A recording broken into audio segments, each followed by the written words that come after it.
শিক্ষকদের একটাই জোর, মা বোনেদের একটাই জোর। আরজিকর কাণ্ডে এবার পথে নামল নিখিলবঙ্গ প্রাথমিক শিক্ষক সমিতি। সমিতির জেলা কমিটির ডাকে এক প্রতিবাদ মিছিলের আয়োজন করা হয়। বারাসাত ১ নম্বর স্টেশন লন থেকে শুরু করে বারাসাতের বিভিন্ন রাজপথ অতিক্রম করে এবং বারাসাত থানায় শেষ হয়। মিছিলে উপস্থিত ছিলেন সমিতির জেলা কমিটির সম্পাদক মোহাম্মদ আব্দুল মহিদ সহ অন্যান্য শিক্ষক শিক্ষিকা বৃন্দ।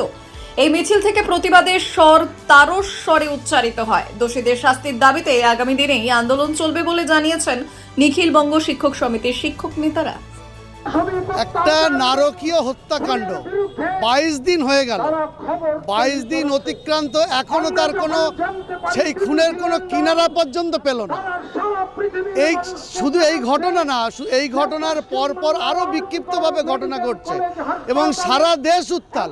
শুধু শিক্ষকরা নয়, শিক্ষক থেকে শুরু করে ছাত্র সমাজ, নাগরিক সমাজ, নাট্য ব্যক্তিত্ব, বিভিন্ন সমাজসেবী, তারা বিভিন্ন প্রান্ত থেকে তারা নেমে পড়েছে।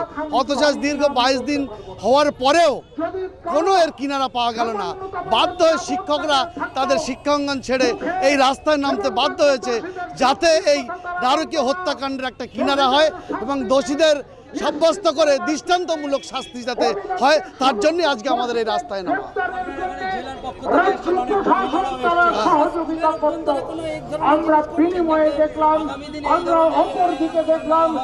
স্কুলে না, আমাদের এই অঞ্চলে আমরা করেছি। আমরা থাকি প্রত্যন্ত গ্রাম অঞ্চলে চাঁদপুর, সেখানে আমরা অঞ্চলগতভাবে নাগরিককে নিয়ে আমরা রাস্তায় নেমেছি, যাতে এই হত্যাকাণ্ডের কিনারা ঘটে এবং দোষীদের নিরীক্ষা করে তাদেরকে যাতে দৃষ্টান্তমূলক শাস্তি দেওয়া হয়, তার ব্যবস্থার জন্যই রাস্তায় নামা। ব্যুরো রিপোর্ট, উত্তরের প্রহরী।